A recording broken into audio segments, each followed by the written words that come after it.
Hello everyone, welcome to exam forum के आज के इस वीडियो में हम रेलवे ग्रुप डी परीक्षा के लिए स्पेशल करंट अफेयर की सीरीज से वीडियो नंबर 4 डिस्कस करेंगे।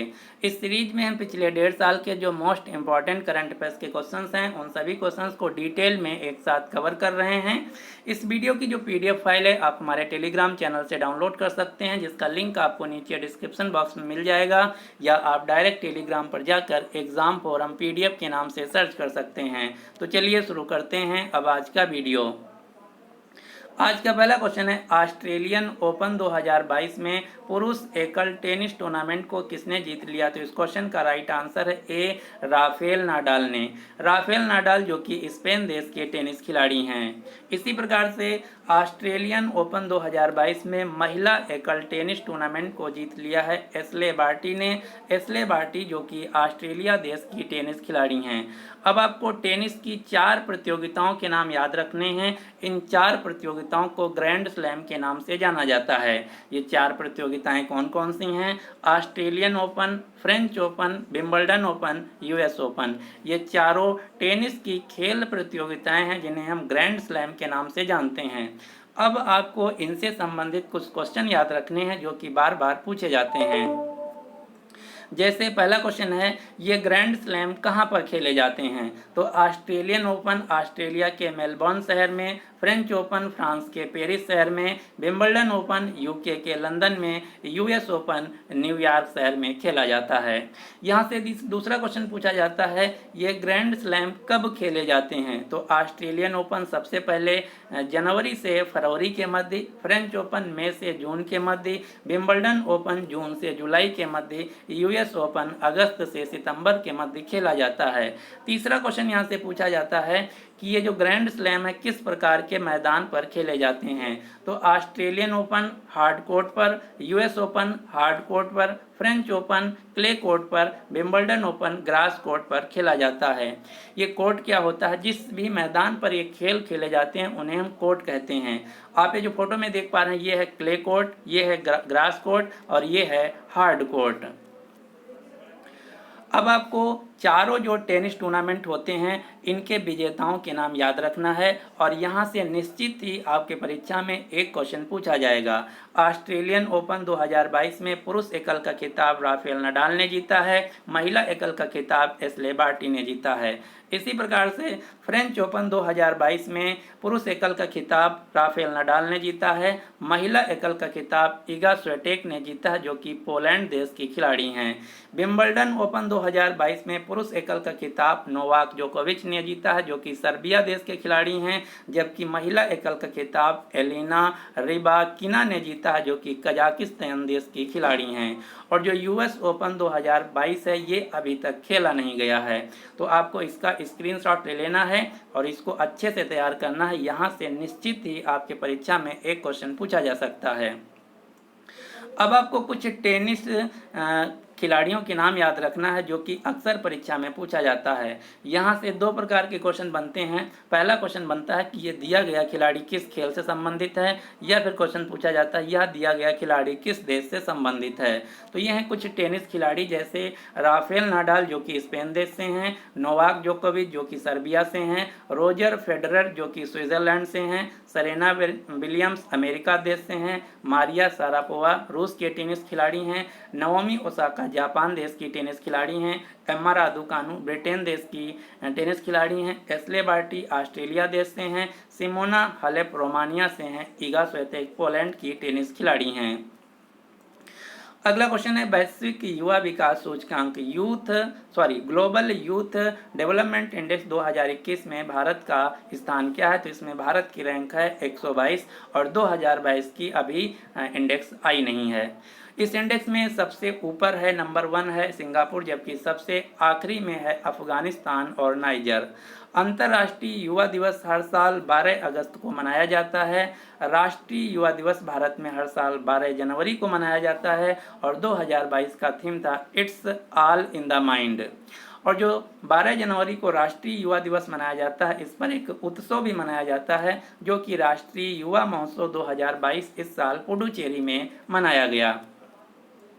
अब आपको कुछ इंडेक्स के नाम याद रखना है, यहाँ से परीक्षा में डायरेक्ट क्वेश्चन पूछा जाता है। जैसे ग्लोबल स्टार्टअप इंडेक्स में भारत की रैंक है 20, वैश्विक साइबर सुरक्षा सूचकांक में भारत की रैंक है 10, सतत विकास सूचकांक में भारत की रैंक है 121, विश्व प्रतिस्पर्धात्मक सूचकांक में भारत की रैंक है 43, वैश्विक शांति सूचकांक में भारत की रैंक है 135, जबकि विश्व का सबसे शांति वाला देश है आइसलैंड।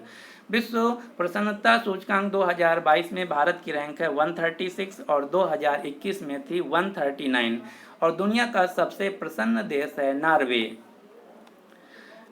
सदी के शीर्ष परोपकारी लोगों की एक सूची जारी की गई है। इस सूची में सबसे ज्यादा पिछले 100 वर्षों में दान करने वाले व्यक्ति हैं भारत के जमशेदजी टाटा। अगला क्वेश्चन है, राष्ट्रीय शिक्षा नीति नेशनल एजुकेशन पॉलिसी 2022 के क्रियान्वयन के संबंध में आदेश जारी करने वाला भारत का पहला राज्य कौन बन गया? तो इस क्वेश्चन का राइट आंसर है सी, कर्नाटक राज्य। कर्नाटक राज्य के मुख्यमंत्री हैं बसवराज एस बोम्मई, राज्यपाल हैं थावरचंद्र गहलोत, राजधानी है बेंगलुरु। राष्ट्रीय शिक्षा नीति यानी कि नेशनल एजुकेशन पॉलिसी 2020 जो है, ये राष्ट्रीय शिक्षा नीति 1986 के स्थान पर लाई गई है। जो राष्ट्रीय शिक्षा नीति 2022 है, इसके चेयरमैन थे के कस्तूरी रंजन। यानी कि अगर क्वेश्चन पूछा जाए राष्ट्रीय शिक्षा नीति 2020 जो है ये किसकी कमेटी है, तो ये है के कस्तूरी रंजन की। इसमें ये बताया गया है भारत का जो एजुकेशन सिस्टम है 2040 तक कम्प्लीटली बदल देना है। राष्ट्रीय शिक्षा नीति 2020 में 10+2 मॉडल के स्थान पर 5+3+3+4 मॉडल अपनाया गया है। अगला क्वेश्चन है, राष्ट्रीय स्वच्छ गंगा मिशन के लिए नए महानिदेशक के रूप में किसे नियुक्त किया गया? तो इस क्वेश्चन का राइट आंसर है जी, अशोक कुमार को। जो राष्ट्रीय स्वच्छ गंगा मिशन है, ये जल शक्ति मंत्रालय के अधीन आता है, जिसके वर्तमान मंत्री हैं गजेंद्र सिंह शेखावत। लेकिन यहाँ पर आपको ध्यान देना है, जी अशोक कुमार के नाम से एक दूसरे भी व्यक्ति हैं जो कि भारत के पहले राष्ट्रीय समुद्री सुरक्षा समन्वयक नेशनल मैरीटाइम सिक्योरिटी कोऑर्डिनेटर के तौर पर भी नियुक्त किए गए हैं। अगला क्वेश्चन है, 2021 में पहली बार आयोजित आईसीसी वर्ल्ड टेस्ट चैंपियनशिप किसने जीत लिया है? तो इस क्वेश्चन का राइट आंसर है डी, न्यूजीलैंड देश ने। ये जो प्रतियोगिता है पहली बार आयोजित की गई थी और इसको पहली बार खिताब जीत लिया है न्यूजीलैंड देश ने। आईसीसी महिला क्रिकेट विश्व कप 2022 को जीत लिया है ऑस्ट्रेलिया देश की टीम ने। आईसीसी पुरुष टी20 वर्ल्ड कप 2021 को भी जीत लिया है ऑस्ट्रेलिया देश की टीम ने। 2023 का जो पुरुष क्रिकेट विश्व कप है, इसका आयोजन भारत में किया जाएगा। इसके 4 साल बाद 2027 में आईसीसी पुरुष क्रिकेट विश्व कप का आयोजन साउथ अफ्रीका, जिम्बाब्वे और नामीबिया देश में किया जाएगा। 2031 में आईसीसी क्रिकेट विश्व कप का आयोजन भारत और बांग्लादेश में किया जाएगा। 2024 की जो आईसीसी मेंस यानी कि पुरुष टी20 वर्ल्ड कप है, इसका आयोजन यूएसए और वेस्ट इंडीज में किया जाएगा। यह जो क्वेश्चन है बहुत ही महत्वपूर्ण है। क्योंकि आईसीसी यानी कि क्रिकेट की कोई पहली अंतर्राष्ट्रीय प्रतियोगिता है जो कि अमेरिका देश में संपन्न की जाएगी। 2023 का जो आईसीसी महिला टी20 वर्ल्ड कप है, इसका आयोजन दक्षिण अफ्रीका देश में किया जाएगा। अगला क्वेश्चन है, दिल्ली खेल विश्वविद्यालय की पहली महिला कुलपति फर्स्ट वाइस चांसलर के तौर पर किसे नियुक्त किया गया है? तो इस क्वेश्चन का राइट आंसर है कर्णम मल्लेश्वरी को। कर्णम मल्लेश्वरी जो कि एक भारतीय वेट लिफ्टर हैं, इन्होंने 2000 सिडनी जो ओलंपिक खेल थे उसमें वेट लिफ्टिंग में ब्रॉन्ज मेडल जीता था। अगला क्वेश्चन है, जवाहरलाल नेहरू विश्वविद्यालय जेएनयू की पहली महिला कुलपति वाइस चांसलर के तौर पर किसे नियुक्त किया गया? तो इस क्वेश्चन का राइट आंसर है ए, शांति श्री धूलीपुड़ी पंडित को। अब आपको 4-5 विश्वविद्यालय के नाम याद रखने हैं जो कि सबसे चर्चा में रहे इस साल। ये कौन कौन से हैं? भारत का पहला किन्नर विश्वविद्यालय जो कि उत्तर प्रदेश के कुशीनगर जिले में बनाया जाएगा। भारत का पहला राष्ट्रीय खेल विश्वविद्यालय मणिपुर के इम्फाल में। भारत का पहला रेलवे विश्वविद्यालय गुजरात के बड़ोदरा में। भारत के बाहर दुनिया का पहला योग विश्वविद्यालय अमेरिका के लॉस एंजल्स में। राजा महेंद्र प्रताप सिंह विश्वविद्यालय उत्तर प्रदेश के अलीगढ़ शहर में स्थापित किया जाएगा। इसके अलावा एक क्वेश्चन और आपको याद रखना है, भारत के बाहर भारत का पहला आईआईटी संयुक्त अरब अमीरात देश में खोला जाएगा। ये जो क्वेश्चन है बहुत ही महत्वपूर्ण है। भारत के बाहर पहली बार IIT Indian Institute of Technology भारतीय प्रौद्योगिकी संस्थान संयुक्त अरब अमीरात देश में खोला जाएगा। भवानी देवी किस खेल के लिए अर्जुन अवार्ड से सम्मानित की गई थी? तो भवानी देवी का संबंध है तलवारबाजी यानी कि फेंसिंग से। और जो आरआरबी एनटीपीसी सीबीटी 1 हुआ था उसमें एक क्वेश्चन पूछा गया था कि अर्जुन अवार्ड की स्थापना वर्ष क्या है, या अर्जुन अवार्ड किस वर्ष शुरू किए गए थे? तो अर्जुन अवार्ड पहली बार 1961 में दिए गए थे। अर्जुन अवार्ड भारत सरकार के द्वारा खेल के क्षेत्र में उत्कृष्ट प्रदान करने वाले खिलाड़ी को दिया जाता है।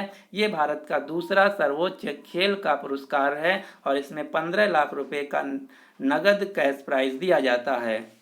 अब आपको कुछ भारतीय महिला खिलाड़ियों के नाम याद रखने हैं। यहाँ से परीक्षा में डायरेक्ट क्वेश्चन पूछा जाता है कि दी गई महिला खिलाड़ी का संबंध किस खेल से है। तो ये हैं कुछ भारत की वर्तमान में सबसे ज़्यादा चर्चित महिला खिलाड़ी। अदिति अशोक जिनका संबंध है गोल्फ से, रानी रामपाल हॉकी खिलाड़ी हैं, दीपिका कुमारी तीरंदाज खिलाड़ी हैं, लवलीन बोरगोहेन मुक्केबाज खिलाड़ी हैं, साइखो मीराबाई चानू वेट लिफ्टर हैं, विनेश फोगाट कुश्ती यानी कि रेसलर हैं, साक्षी मलिक पहलवान यानी कि रेसलर हैं, भवानी देवी तलवारबाज खिलाड़ी हैं, अवनी लेखरा पैरा निशानेबाजी हैं, कनेरू हम्पी शतरंज खिलाड़ी हैं जो कि आंध्र प्रदेश राज्य से हैं, नेत्रा कुमानन नौका चालक हैं, ज्योत्सना चिनप्पा स्क्वैश खिलाड़ी हैं। ये हैं कुछ चर्चित भारतीय महिला खिलाड़ी जिनके नाम आपको याद रखने हैं। अगला क्वेश्चन है, विश्व शेर दिवस यानी कि वर्ल्ड लायन डे हर साल विश्व स्तर पर कब मनाया जाता है? ये क्वेश्चन आरआरबी एनटीपीसी सीबीटी 1 में पूछा गया था। तो हर साल विश्व शेर दिवस मनाया जाता है 10 अगस्त को। अंतर्राष्ट्रीय बाघ दिवस हर साल 29 जुलाई को मनाया जाता है। विश्व हाथी दिवस हर साल 12 अगस्त को मनाया जाता है। अगला क्वेश्चन है, जस्टिस आयशा मलिक किस देश की पहली महिला सुप्रीम कोर्ट की जज बनी हैं? तो इस क्वेश्चन का राइट आंसर है सी, पाकिस्तान देश की। इसी प्रकार से मार्था कुम नाम की जो महिला हैं ये केन्या देश की पहली मुख्य न्यायाधीश बनी हैं। पाकिस्तान देश के वर्तमान में राष्ट्रपति हैं आरिफ अलवी, राजधानी है इस्लामाबाद, मुद्रा है पाकिस्तानी रुपया और यहाँ के नए प्रधानमंत्री बन गए हैं शहबाज शरीफ। अगला क्वेश्चन है, किस बैंक ने पर्यटकों को की सुविधा के लिए श्रीनगर में डल झील पर एक हाउस बोट पर फ्लोटिंग तैरता हुआ एटीएम खोला है? तो ये खोला गया है भारतीय स्टेट बैंक के द्वारा।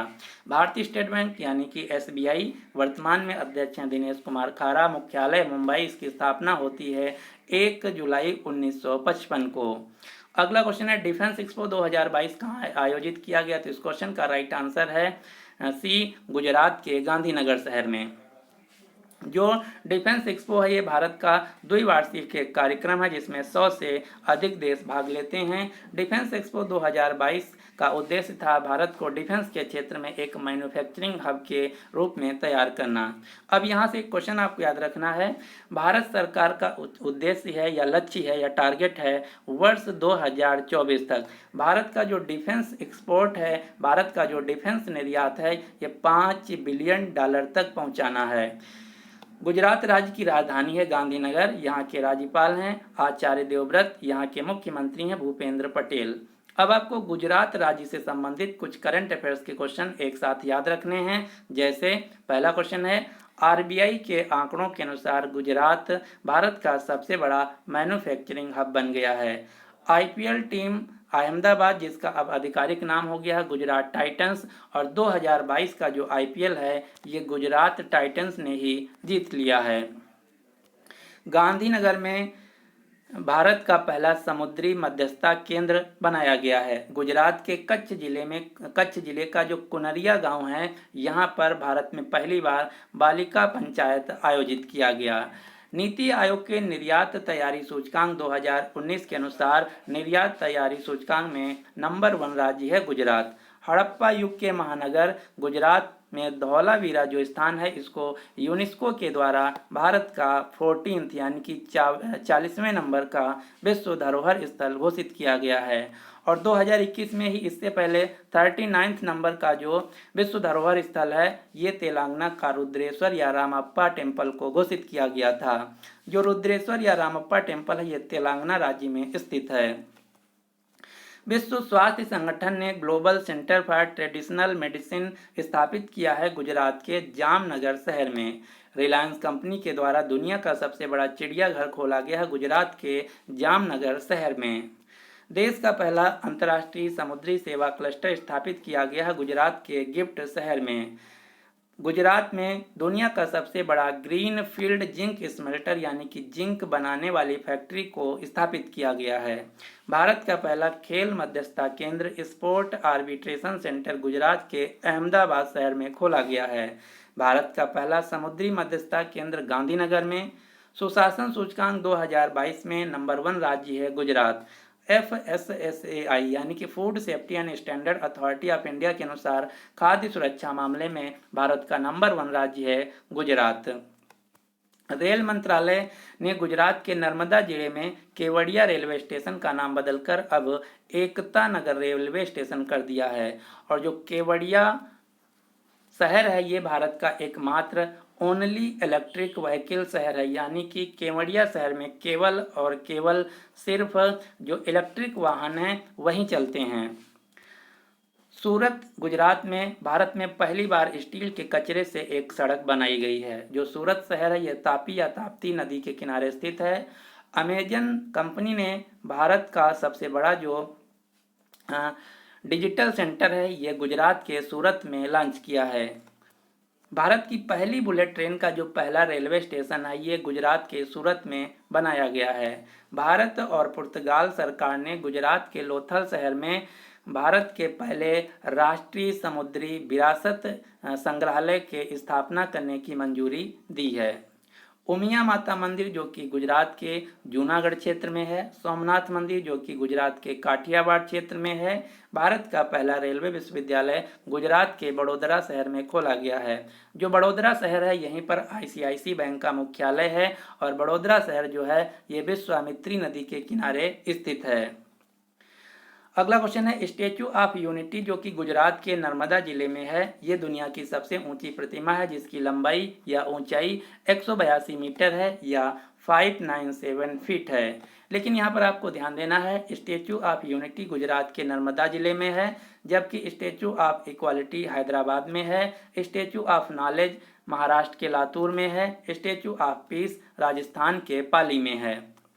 अगला क्वेश्चन है पेट्रोलियम निर्यातक देशों के संगठन ओपेक ने अपना नया महासचिव किसे बनाया है। तो इस क्वेश्चन का राइट आंसर है ए हैथम अलघिस्को। ओपेक का फुल फॉर्म होता है organisation of the petroleum exporting countries. अब आपको इसके बारे में डिटेल में याद रखना है। ओपेक का मुख्यालय है ऑस्ट्रिया की राजधानी वियना में और इसकी स्थापना होती है 1960 में इराक के शहर बगदाद में। अब आपके लिए क्वेश्चन क्या है, संयुक्त राष्ट्र महासभा के द्वारा किस वर्ष को भारत द्वारा प्रस्तावित सर्वसम्मति से मानते हुए अंतर्राष्ट्रीय बाजरा वर्ष के रूप में घोषित किया है। तो इस क्वेश्चन का जो राइट आंसर है आपको नीचे कमेंट बॉक्स में देना होगा। आई होप आप सभी को वीडियो पसंद आया होगा। यदि आपको वीडियो पसंद आया तो प्लीज़ इस वीडियो को अपने सभी दोस्तों के साथ जो रेलवे परीक्षा ग्रुप डी तैयारी कर रहे हैं उनके साथ इस वीडियो को शेयर जरूर कीजिए। So finally thanks for watching exam forum.